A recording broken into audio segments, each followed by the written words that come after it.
Moscow, Idaho was named not for the city in Russia, but the one in Pennsylvania. Peculiar, right? So it should come as no surprise that Moscow, Idaho is home to artist Roger Rowley, whose medium is fruit plates? Weird. Till you see them.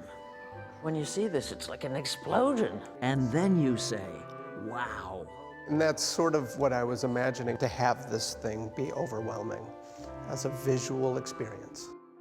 Like a giant kaleidoscope or intricate stained glass windows. They're arranged starting from the earliest one in January is the upper left, and they go down through the columns all the way to the end of December.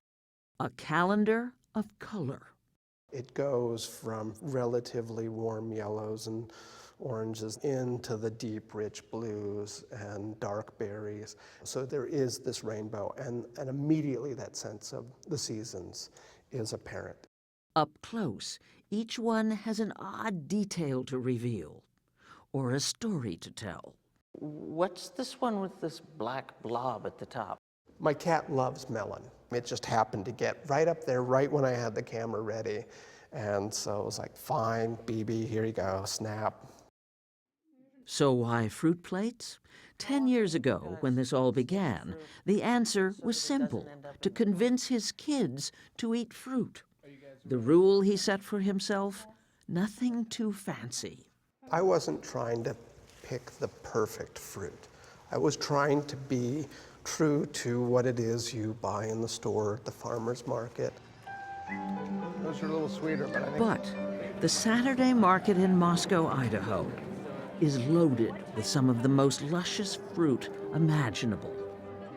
Do you ever look at the shapes and the colors of the things that are available in terms of, this is my paint and these are my pigments? Yeah, I certainly am. Oh, the orange of an apricot will look amazing against the blue of a blueberry.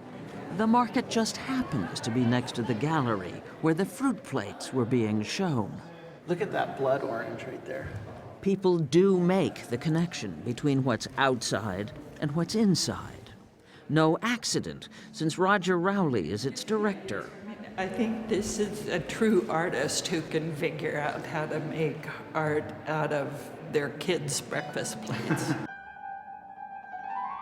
That is the question after all. When does a plate of fruit stop being breakfast and start being art? I'd put it on the breakfast table and it would get eaten or not eaten, and then began to just be more conscious about arranging it and going, well, let's make this look nice. Maybe then the kids will eat it more if they see this thing that looks aesthetically interesting. It was maybe at least a year of me doing that before I ever took a photograph. By then, Roger could see the whole project in his mind. Hundreds of fruit plates photographed in exactly the same way at his back door. He takes his pictures snapshot style, capturing shadows, reflections. The seasons, the weather, leave their signature on his work. You didn't go through any kind of agony of making art. Oh, no. No, it's very intuitive. I mean, you start with the natural forms, whether it's an apple or a pear or apricot, and so you have these natural building blocks. Leaving one more question. When does a plate of fruit stop being art and start being breakfast?